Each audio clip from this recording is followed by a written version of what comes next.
Il était une fois, dans un petit village niché au pied des collines verdoyantes d'Afrique de l'Ouest, une jeune fille appelée Nia. À seulement 16 ans, Nia brillait comme le soleil. Elle avait des rêves qui dépassaient les montagnes qui encerclaient son village. Elle voulait devenir médecin et transformer la vie de son peuple, souvent affligé par des maladies mystérieuses. Mais dans son village, les rêves des filles étaient souvent écrasés sous le poids des traditions. Une femme n'a pas besoin d'école, disait souvent l'oncle de Nia, un homme influent au village. Pourtant, Nia ne se laissait pas décourager.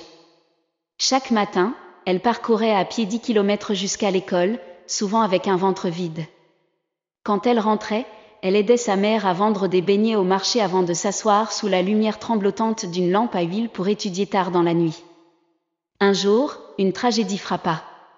Sa mère, qui était son unique soutien, tomba gravement malade. Le guérisseur du village fit tout son possible, mais la maladie persistait. Nia était dévastée. Elle savait que sa mère n'avait aucune chance sans des soins modernes. Avec une détermination farouche, elle décida d'aller en ville pour chercher de l'aide. Cependant, cela nécessitait de l'argent, et elle n'en avait pas. Elle vendit tout ce qu'elle possédait, ses vêtements, ses livres, même ses précieux cahiers. Les villageois se moquaient d'elle. « Tu rêves trop, Nia, disait-il. » Mais elle s'en moquait.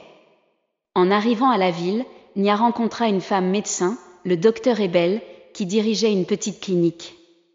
Touché par l'histoire de Nia, le docteur accepta de soigner sa mère gratuitement, à condition que Nia l'aide à la clinique.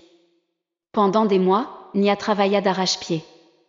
Elle nettoyait, distribuait des médicaments et observait chaque geste du docteur Ebel. Sa mère finit par guérir, mais la jeune fille avait trouvé une nouvelle passion, elle voulait sauver des vies. Le retour de Nia au village fut triomphal.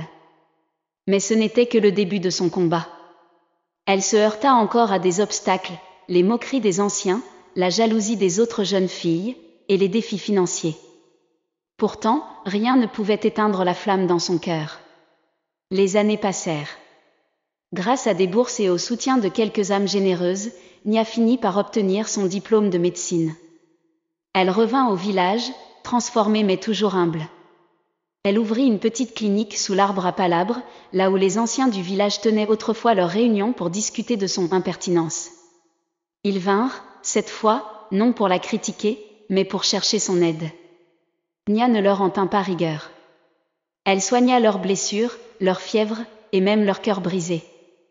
Avec le temps, elle devint une légende vivante, une preuve que l'ambition, la détermination et l'amour pouvaient triompher de tout. Et chaque soir, alors que le soleil se couchait sur les collines, on pouvait entendre le chant de Nia, un hymne à l'espoir qui inspirait chaque enfant du village à rêver au-delà des montagnes.